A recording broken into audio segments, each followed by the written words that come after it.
Howdy, howdy, y'all. How you doing today? It's another Thursday right here on That Part Talk Show on VegasHype Media Guerrilla Cross. Hope y'all doing just fine and dandy out there, staying a little cool in some areas on the West Coast where it's scorching. I feel like a cookie baking in the oven sometimes, you know. A good cookie, a tasty cookie, a pan dulce bread. No, I'm playing. Take it back. So hope y'all are doing great today. I have another great DJ in the building. You know I gotta give love to my DJ friends, especially the ones I like working with, the ones that support me as well as much as I support them. So I don't want to even say female DJ, just a great DJ here with me. Her first interview, y'all. I can't believe that. Yeah. DJ Aravi in the building, y'all. What is up, girl? What's up, what's up? Hello. My Latina friend. Yes. How are you? I'm doing wonderful. Thank you for having me. Yeah. Yes, it is my first. Yay. Yeah, this is amazing podcast, talk show. So I'm really excited. Yay. I'm surprised you've never been interviewed, all the great things you've done. Thank you. You've done so many big venues, too. I've done more like when you get interviewed online and they kind of just post it online. Oh, okay. Type of thing. Yeah. Where I can, type it all down, but not never like I'm HD. 4K. Yeah, 4K. Right? Good thing. I know some people be like, oh my God, I didn't know I was going to be on camera. I'm like, did you know? What do you mean? Come on, you got to dress to impress, you know? So how you feeling right now in this heat? Oh, God.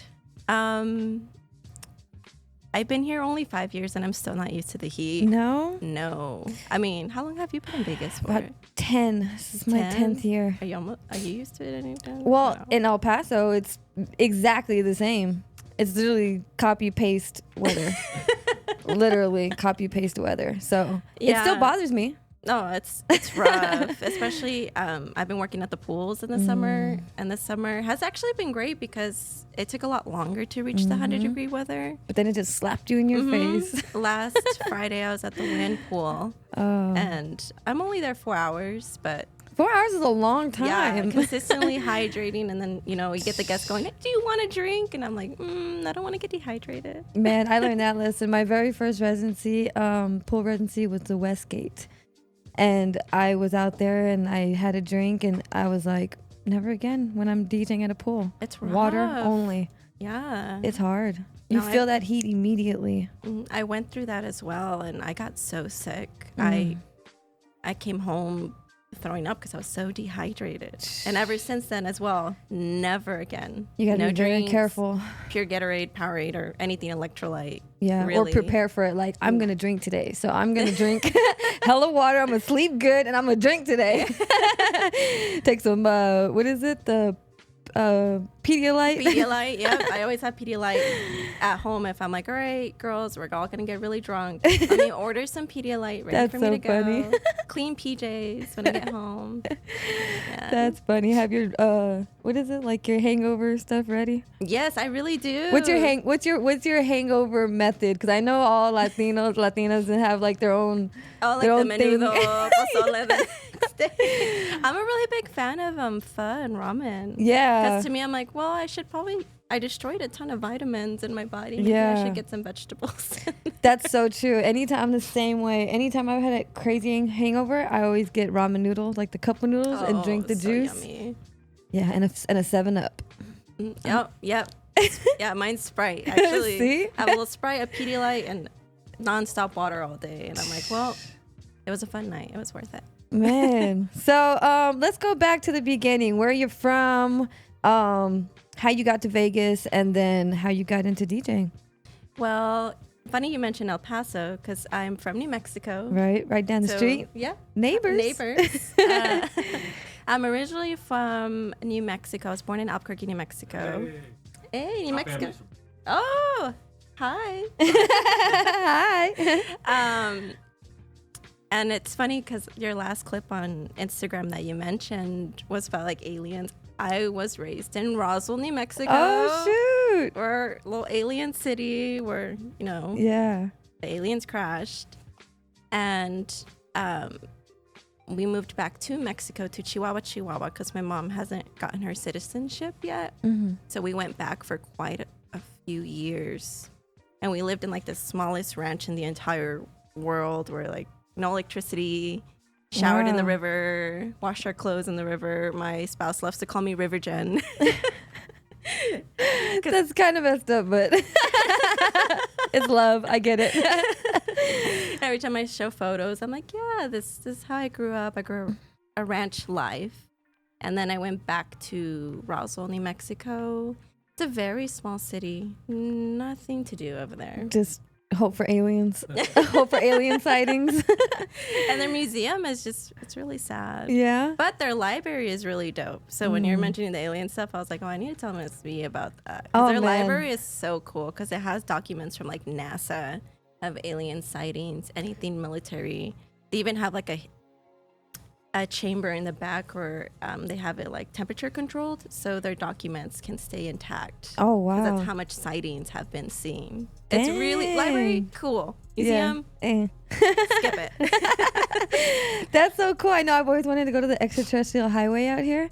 Oh, there's one here? Yeah, it's called the extraterrestrial highway. Right? Yeah, exactly. Right. And it's like 100 miles of just straight darkness, and they say you go out there and you just look up at the sky and you're guaranteed to see something. That would be really cool, actually. I know, I'm excited. And they even have like an alien motel or something that you could stay in. That's so oh, really? Yeah, it's called the Alien.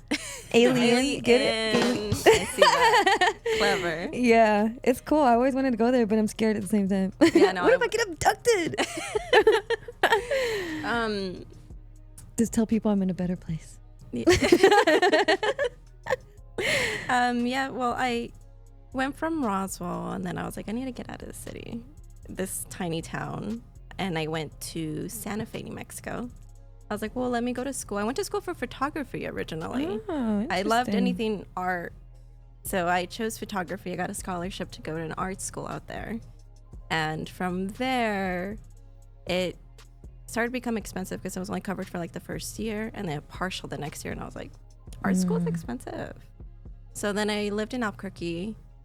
Then I moved to Denver, and I was a huge rave kid as soon as I moved out. Raves every weekend, 18-year-old.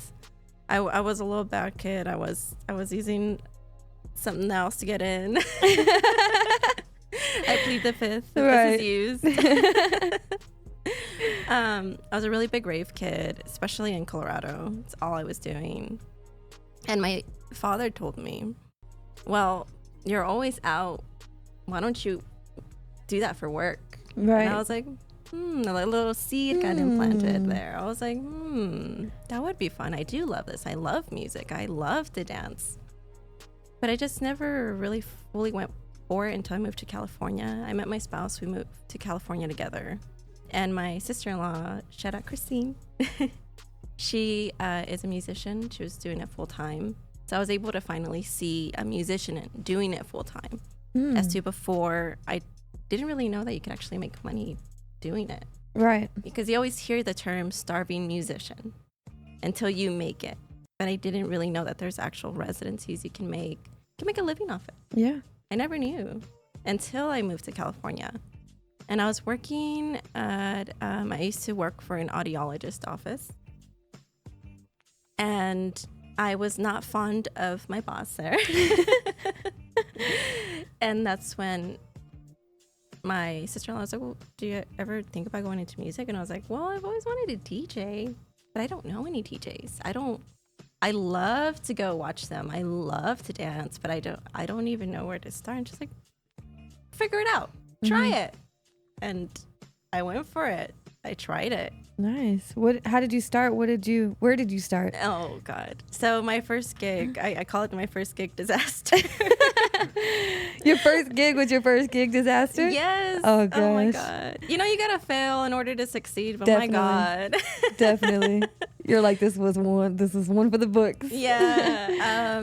Well, my sister-in-law had a friend who was a DJ, but we didn't really have a lot of communication as far as what do you need to be doing? She was just like, oh, just get the equipment, download the program, download some music, and then we'll figure it out. And I'm like, that's it?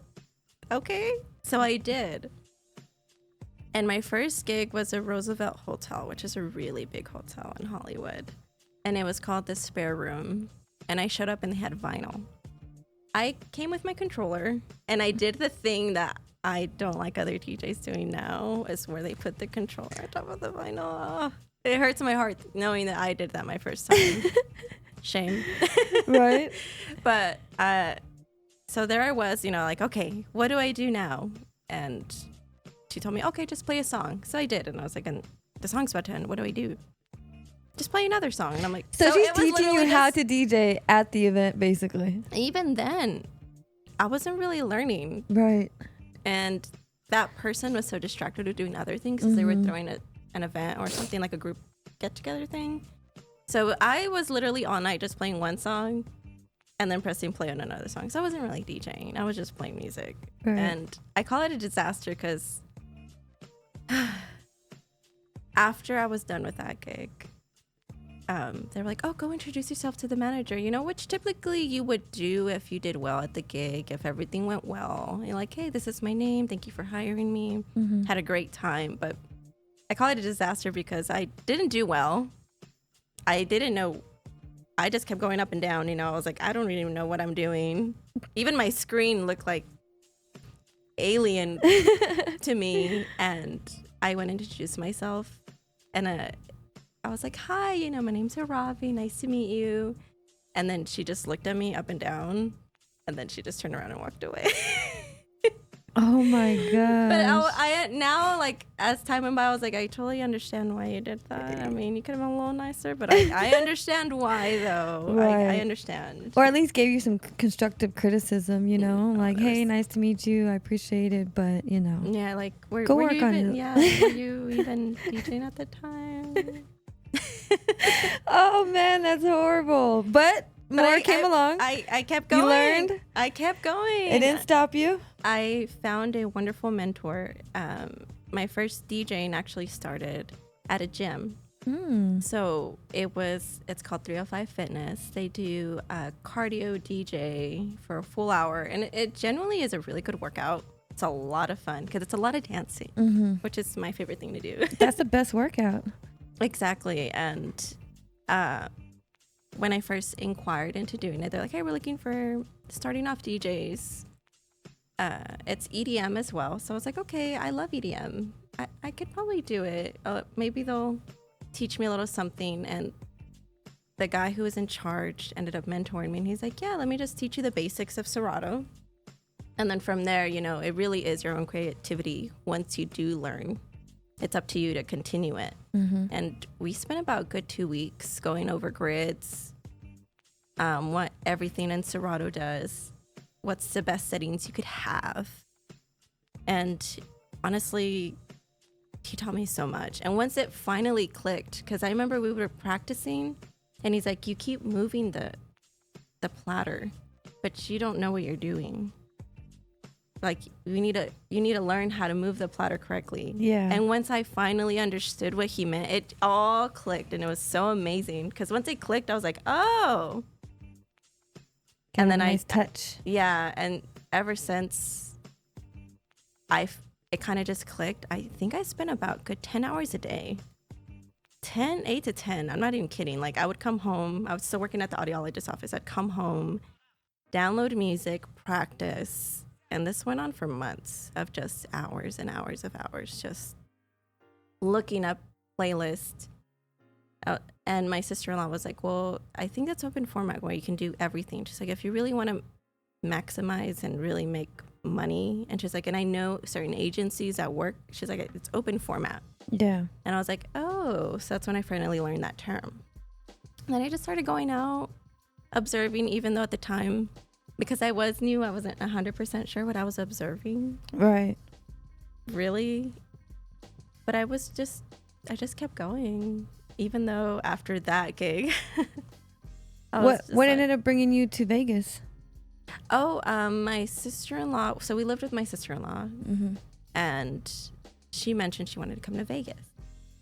And I was like, I've always wanted to move to Vegas. Would always come here for New Year's for a good 4 years straight. Because you were in Cali. I was in Cali, yeah. Yeah, nice. And because I was in Cali, I was like, oh, that would be great. And on top of that, rent in LA compared to rent here. Especially probably around the time when you said 8 It was 2015. Yeah, that's still like a good time. Yeah, it was around 2015, and I remember easily for a 2-bedroom apartment, it was $3,500. Really? Where Yeah. was you staying at? Sheesh. A month? A Oh, in LA. In LA. In LA. Oh, but yeah. out here, like No. 900. Yeah, easily. At that time, yeah. I was No. like, damn, you No. were staying in the high rises on the strip. No. Vegas. Maybe now. Yeah, and even then, it's still under that price. than what Probably, it but was. it's pretty expensive now, yeah. Maybe Yeah. like 2,500 now. Yeah, but it's not 36 unless you're That's crazy. luxury. Mhm. But that was one of the main reasons. Was like, well, We can save a lot of money. yeah. The money reason was it's so expensive in LA. But I really like Vegas a lot as soon as I started doing gigs here. And even then I was still doing lounges, and I still do, but I remember I started off at a restaurant called Red Rock at not Prime, T-Bones. That was my first one. And I noticed an immediate difference of energy as far as people come to Vegas to have fun, party. They don't care how they look. They're just here to have fun. Plus to LA tend to be a little bit more who's there, Yeah. who's throwing the event, who's gonna go. More cliquish.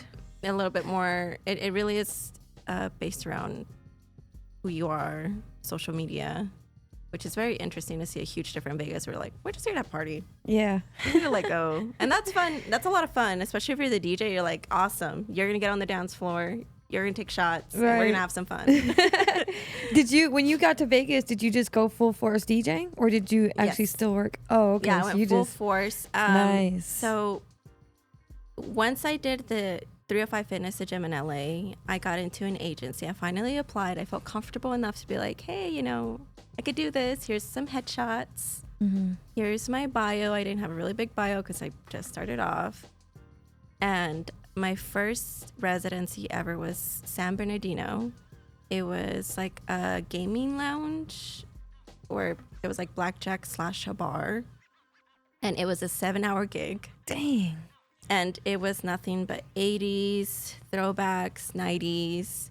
For 7 hours? For 7 hours. Sheesh. Yeah. And I remember being so afraid. They're like, yeah, it's 7 hours, but we really need a DJ. And I was That's where you play all the song and then go to the next one. That's a perfect gig to play the whole. Nope, we playing the whole. And the 80s and 90s, that's when songs are like 5 minutes long. Yeah, not even like 8 minutes, or just like the extended version. Right, the 12-inch version. Sheesh.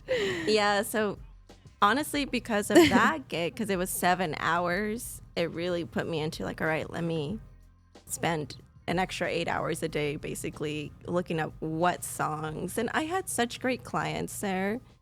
I'll never forget it. I had this person who would go by. He wrote me a written list of songs that were very popular in the 80s, even if some were like one-hit wonders. Yeah. And he came with like a list, like page back to back, of about 5 pages. Oh, wow. I'm just like, here, That's great. I want you to learn and I want you to know. And oh God bless that man, because that was so sweet of him. But because of that gig, it really taught me a lot. It's like 7 hours straight for a few days out of the week. Man, that's a lot. 7 hours is a long time. 4 hours is a long time for me now. Shoot. These days, I'm like 4, 5 hours. Oh, gosh, that extra hour. Unless you're having just a great time, Yeah, if there is a dancing crowd, then I'm like, oh, yeah, let's keep going. Right. But definitely. if it's more loungy, I'm in the corner. If it's like background music, then I'm like, that is quite a bit of time. So when did you start feeling like real comfortable where you could start kind of like letting loose and really getting creative with it? I want to say my second year that I was here, just because of all the practice I was putting in, the hours, and then actually going out in Vegas and kind of seeing other DJs, that I started to feel a lot more comfortable. Like, oh, I could just, especially the aspect of people are just here to just have fun. Yeah. You have fun too. Mm-hmm. So that's what made me feel more comfortable, was honestly the energy of people just like, let's have fun. Yeah. So I think that's when I started to feel like I could let loose. Nice. So let's get to some of these videos of you letting loose out there.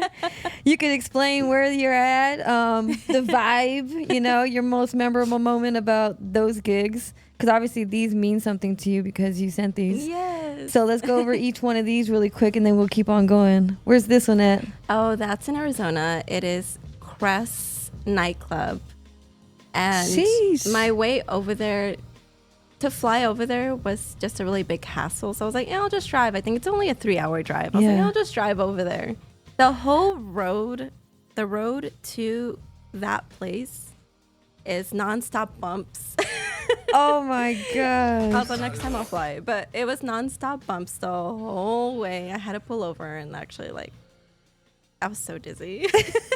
Dang. Especially with the equipment. Then you're driving really slow. Well, I didn't have to bring my own equipment, thank God. Oh, thank God. But Crest was awesome. That's cool. And then this is Marquee. And, oh, God. Salt Lake City, when I first got inquired to DJ out there, it's a Latin event. And when I think of Salt Lake City, I don't really think of Latinos. Latin anything. Yeah, so it's Salt Lake City. Yeah, I remember exactly. So I remember telling my boss who hired me over there, I was just like, Latin night, like, and I've seen videos and it looks same as this, packed. Yeah. I was like, is it really that big of a Latino community? He's like, oh, yeah, absolutely. And I was like, okay, well, we'll see. But when I first got inquired to do it, I did it for a Christmas party. And because it was around the Christmas time, you know, they want to see how you do first before they put you on a full-fledged night. Right. And that night was still pretty busy. I was very like, wow, there is a lot of Latinos here. They were all there. Yeah, they're all Every single one in Salt Lake City was there at that event. And it's such a fun venue. It looks fun. Crazy. They get down over there in Salt Lake City. I was like, y'all are party animals. If it wasn't for their laws that as soon as it's 1:45, music's done. But I thought, oh yeah. Salt Lake City is one of the only places in Utah that serves alcohol, period, I think. Oh, really? Yeah, because Utah is a really big Mormon state. Yes. So there's a lot of places where you can't get alcohol. They don't even serve alcohol. Yep. But I know Salt Lake City does. I know. I had so sure. much trouble finding a bottle. Yeah. Because I brought my friends one night. I've DJed there quite a few times.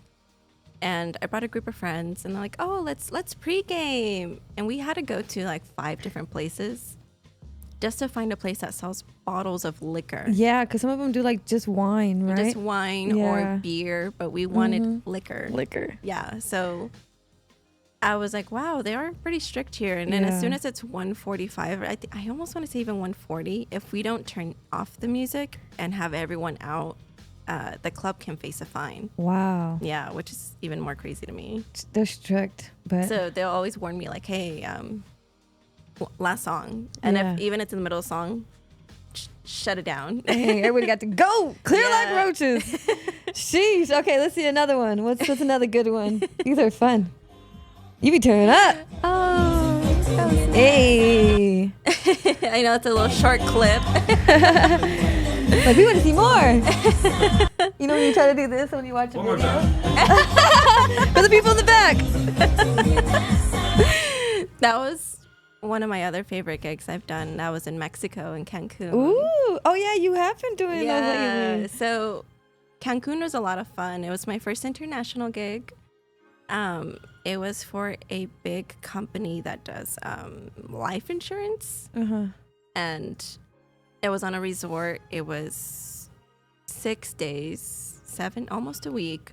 I was able to take my spouse, and everyone in the company was able to take their +1, which was really cool. And we did a party on the beach with the beach in the back. There was fire dancers. It was really cool. And I did their final night party, which I think I included a clip as well of that one, of everyone like jumping up and down. They're party animals as well. Yeah. I was about to say, what crazy things did they do? You know, those life insurance people be getting down. Hey, that's so fun. I was very, anytime I do like corporate events, I'm always surprised when they get like hardcore down. Yo, they get down. Yeah, they're corporate. They gotta be all day. You know what I mean? All day. So when they can let loose, they let loose. That's crazy. Those would be fun. Was that all the videos? Yeah, I think That's all of them? Mm-hmm. Okay, so out of all the events you've done, what's your most memorable? Oh, you know what? The mostest. The mostest? I don't know. I completely forgot to include a clip of this one. Is when I opened up for Jazzy Jeff. Oh, nice. That one is my number one. That was like last year, right? No, or that was 2 years ago? 3 years ago. Dang. Yeah, it's Time flies. What the sheesh? Yeah, literally. That one was my favorite one because that one was a complete surprise. I knew. So it's funny is when I first got reached out to do this event, they mentioned it's going to be at Dre's. And she said, please send a screenshot of what music you're going to play. So Jazzy doesn't play the same music. And I was like, Jazzy? Yeah. I was so confused. I was like, okay, sure. I just didn't ask. I was like, okay, sure. So I sent a screenshot and then she sent the equipment list very in detail that it's like a Rain, the Rain vinyl one where you can connect to Serato and it's still not really vinyl, but it feels like vinyl. It's a really dope controller. And I remember looking at it and I'm like, where have I seen that before? I've seen that controller. And I'm a big fan of Jazzy Jeff's Magnificent Lunch Hour. Yeah. And he always uses that controller. So I was just cleaning and I don't know, it just randomly came to my head. It clicked and I was like, Jazzy Jeff? Wait a minute. The Jazzy. Yeah, I was like, wait a minute. Like, I literally let out a scream. And then my son's like, what? Why are you screaming? And I was like, I think I'm opening up for Jazzy Jeff. That's so cool. I reached out to the person who hired me and I was like, so Jazzy Jeff wanted my screenshot and then this is his equipment, right? And she's like, oh yeah. And it just confirmed it. Especially that you get to play on his equipment. That's cool. It was such a dope event.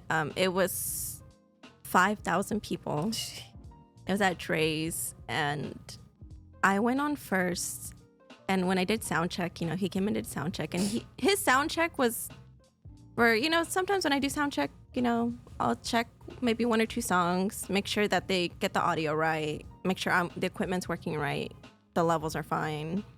I make sure the tempo sliders are okay because sometimes they're messed up.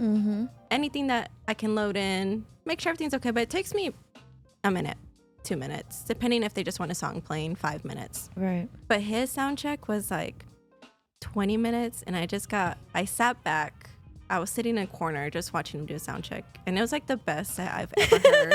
That was a sound check. Just that sound check. And I was just like, oh my God, I can't believe this is actually happening. It was so cool. I'll never forget that one. And during the event, the music that I was playing was very like funky house because that's what it was requested. We want a lot of 80s remixes.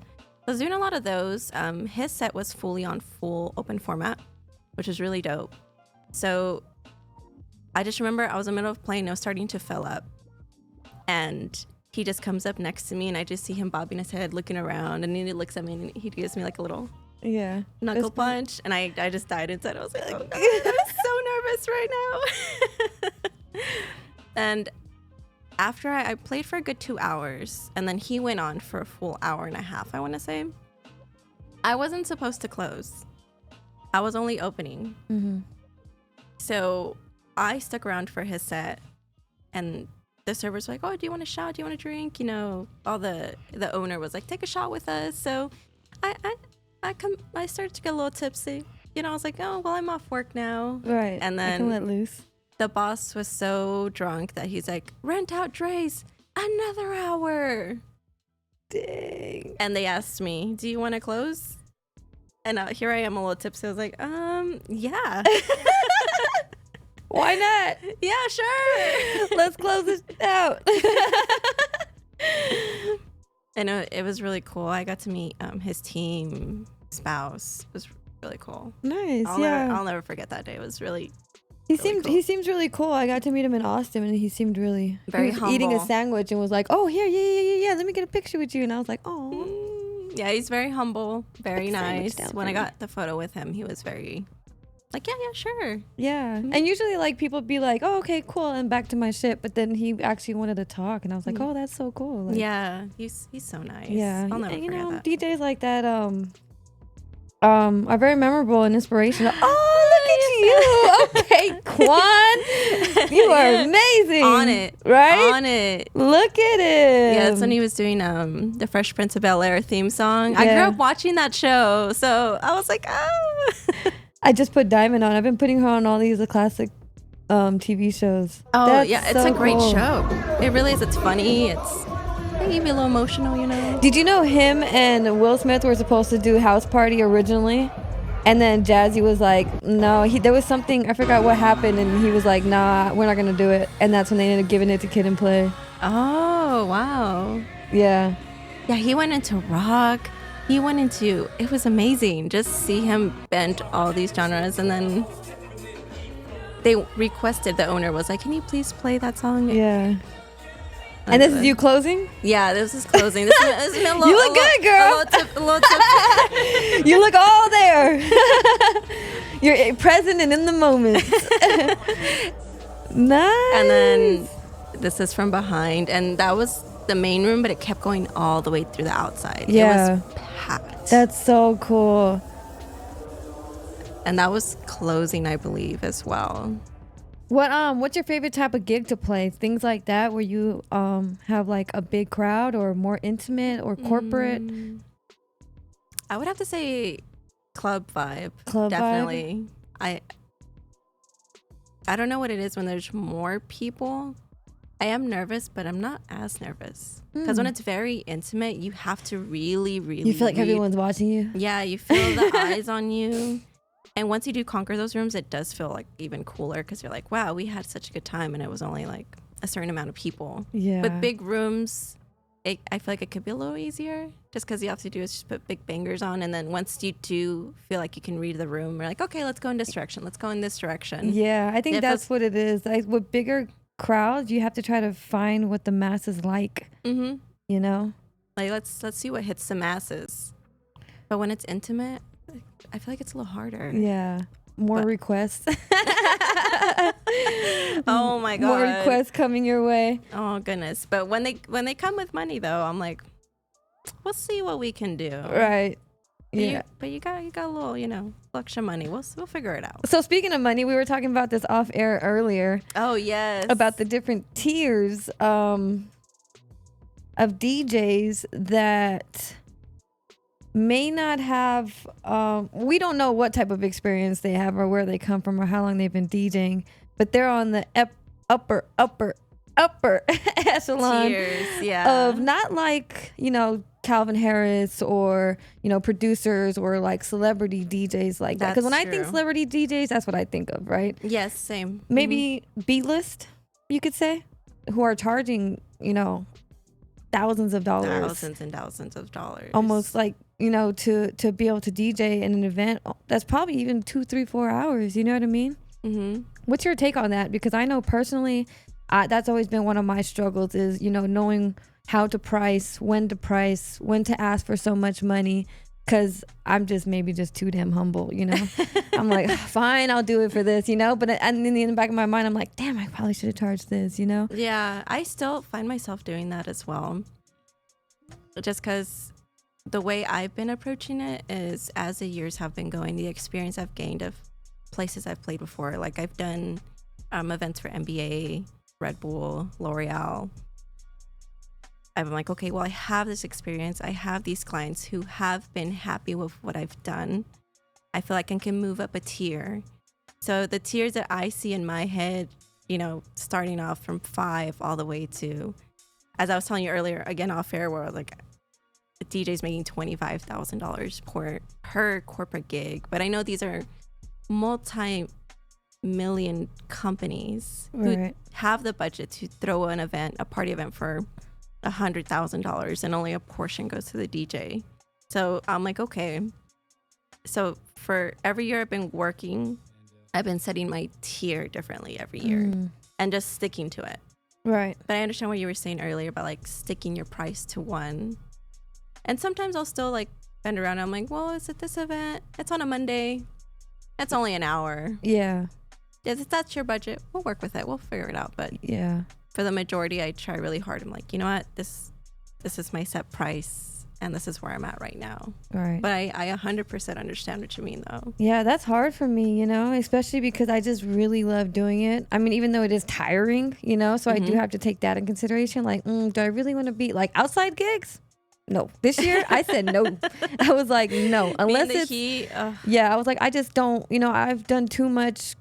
I've put up with too much weathering when it comes to the DJ gigs I've done, that I'm just like, I just don't want to deal with that anymore. You know what I mean? So I've tried to just stick to more indoor gigs, unless it's like, Fremont and stuff like that. But yeah, that's just so hard. I think that's one of my biggest weaknesses in the DJ world, is just knowing how to price corporate wise. And even as well as I want to keep going up the tiers with different companies, I'm like, okay, well, my brand in general, I know that matters a lot as well. Social media, what my website looks like, my headshots, my videos.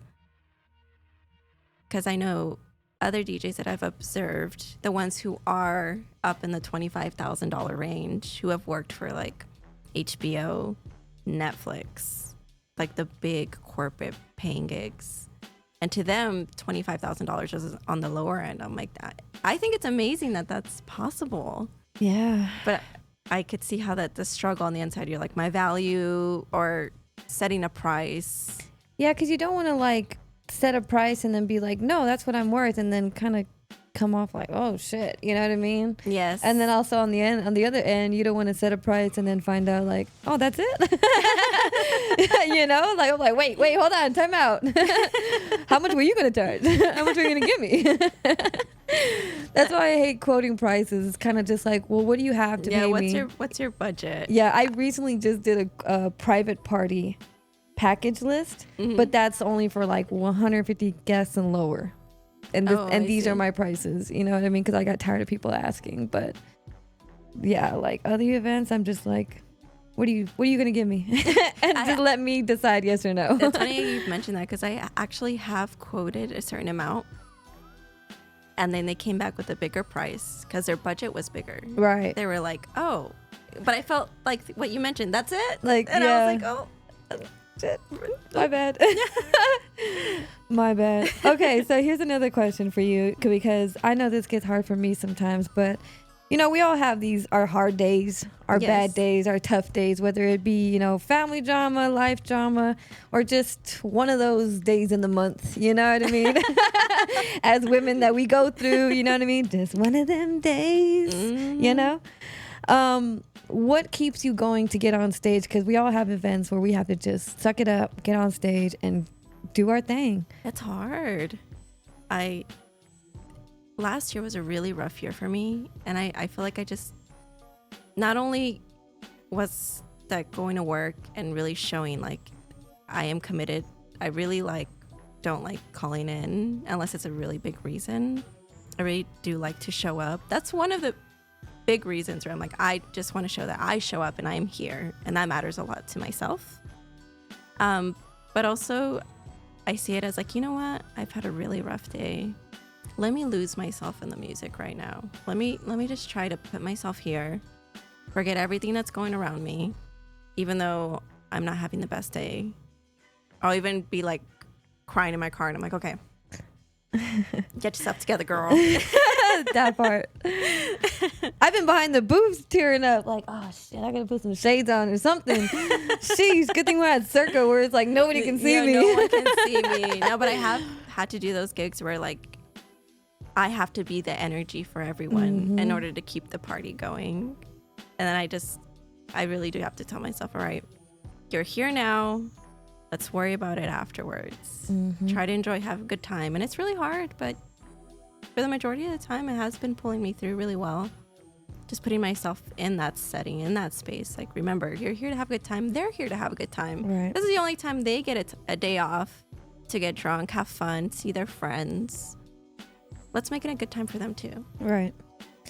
Yeah, because if not, you're going to call in. They're going to get stuck with another DJ who might not be as great. And then you just ruined the whole party.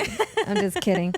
As a Latina, I feel like that, that fear, not even fear, or that, not wanting to disappoint people for not showing up or calling in. I think, that's big for Latinas in the world or in the industry, because I know a lot of people that are just okay with doing that. And this is one of those industries that you can't really call in. No, you can't. There's only one of you. I get that a lot with other friends where they're like, oh, isn't there someone else who can cover it? I'm like, it doesn't work that way. I remember I called in. I learned this when I first moved here. I called into one gig, and this is before COVID, and I was really sick. And it was when the pandemic, like everything shut down. I think it was like 2 months before.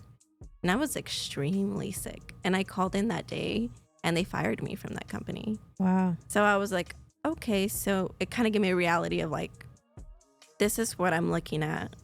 This is what I have to work around. And this is what I really want. So obviously, I need to figure out how to work around it or work with it. Other companies that I worked with when I've gotten a little sick have been a little bit more lenient, but I try to let them know, like, as soon as I wake up. Yeah. Like, I am not feeling well. Yeah, that's hard. I mean, I can't think of how many times I've called in to a gig. Maybe meetings.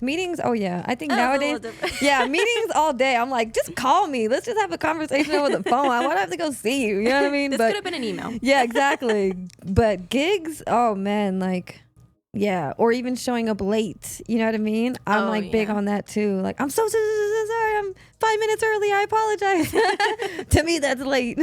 Yeah, honestly. But I completely understand what you mean about being Latina or being Mexican, because they, like my family, especially my mother, she's so hardworking, my God. But always on time, always there. Everyone loves her because she's such a hard worker. So I think from observing that from a really young age, same with my father, always worked really hard. Yeah. That foundation, huh? That Hispanic foundation. How has that kind of hurt you and helped you in the industry? Helped me in many ways, especially being Latina, because I grew up listening to Latin music. Helped me in a really big way of being able to integrate. I apologize, some words. Yeah. No, yeah, definitely.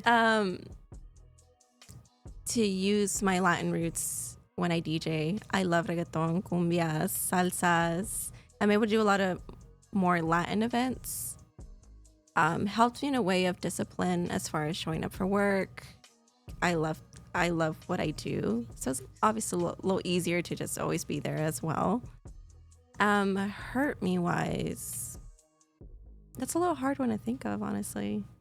I feel like it's helped me a lot more. A lot more? Yeah, than hurt.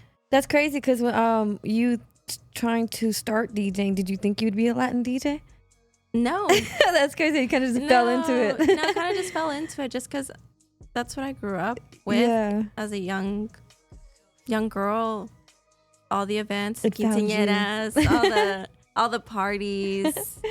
I danced since I was a baby. I'd go to bailes at all ages and dance with my aunts, uncles, cousins. They'd be my dance partner. We'd be dancing cumbias all day. Every Sunday, it was a tradition to go and dance, have a cookout, and dance all night. What? Yeah, like every single Sunday for years. Girl, you stayed in shape.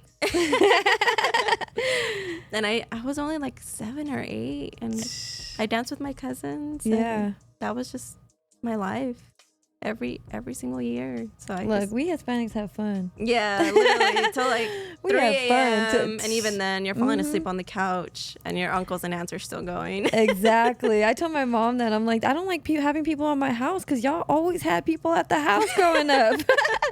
Always had parties. Yeah. So now as an adult, I'm like, I don't want nobody at my house ever, because then they won't leave.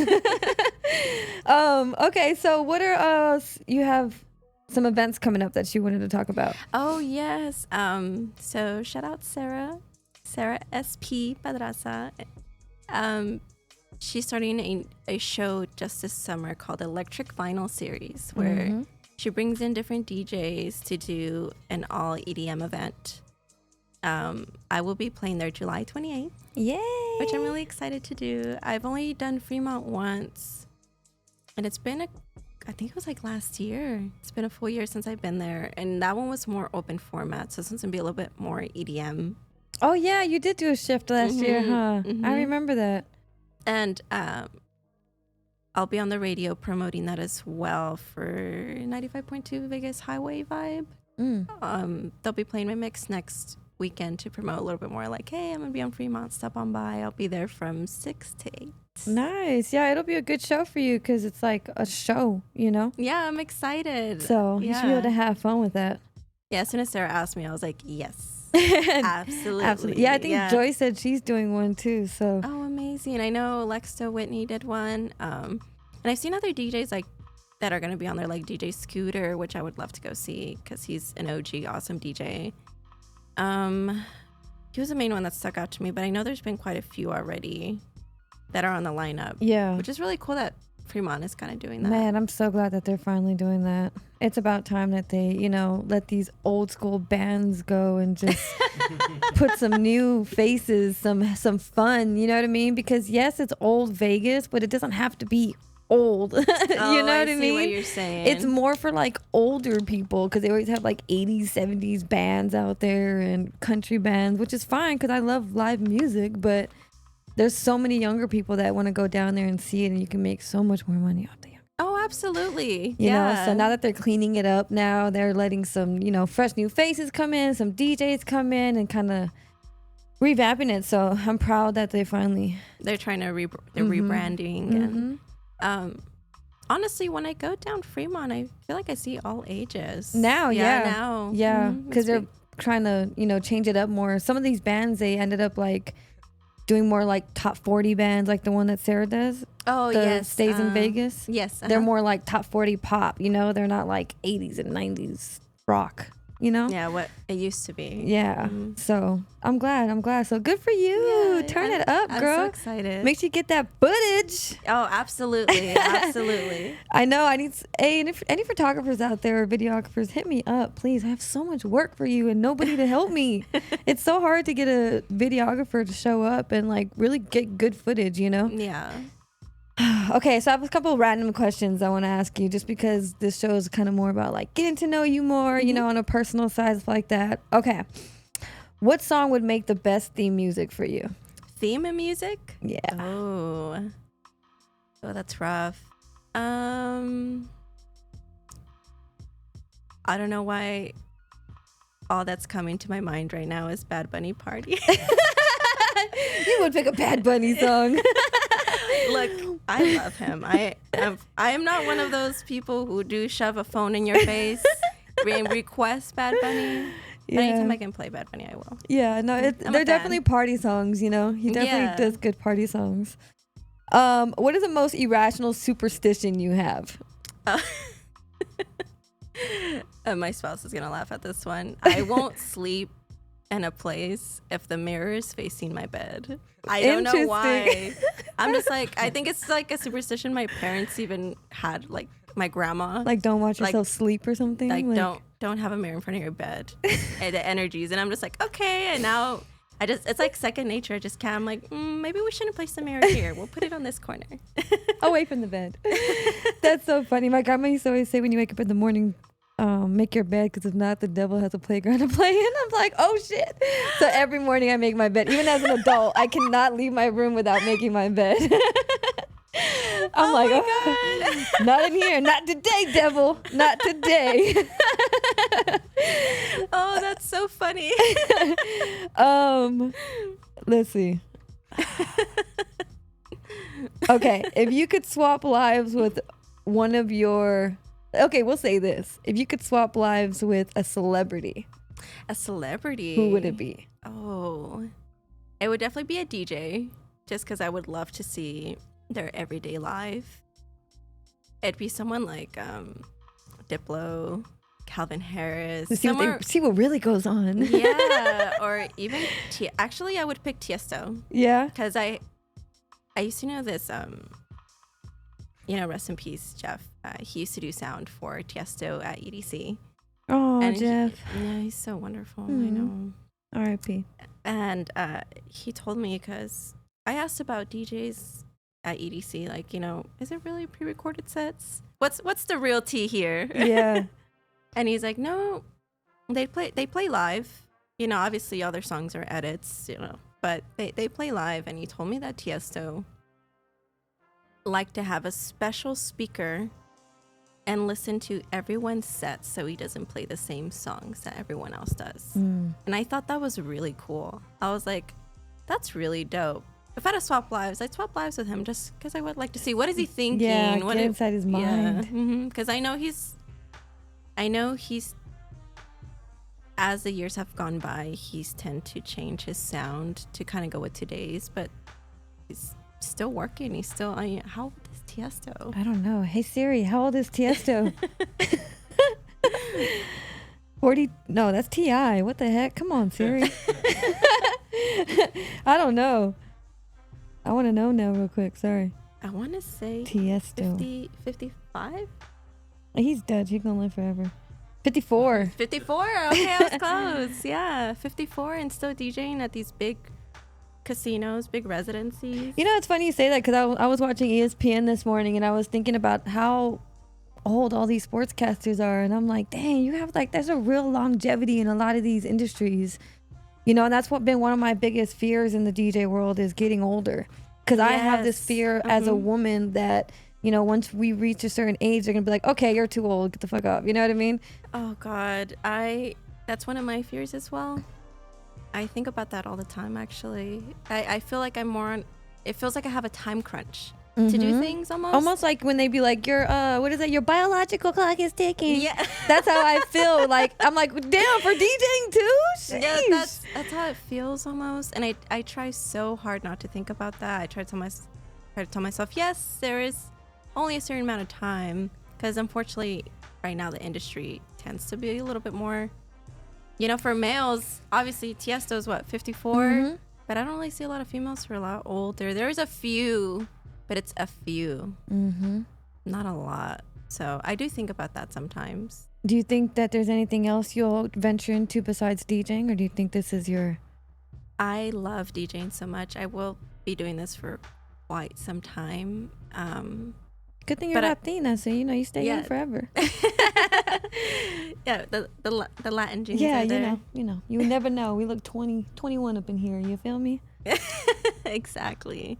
My next venture after, you know, producing, putting on my own music, continuing to DJ, would be throwing events and getting to production and events in general. There are a few amazing female like producers that I know who do like big, large, like the Cancun event was one of them. And it's ran by 2 females. Wow. And they are so amazing.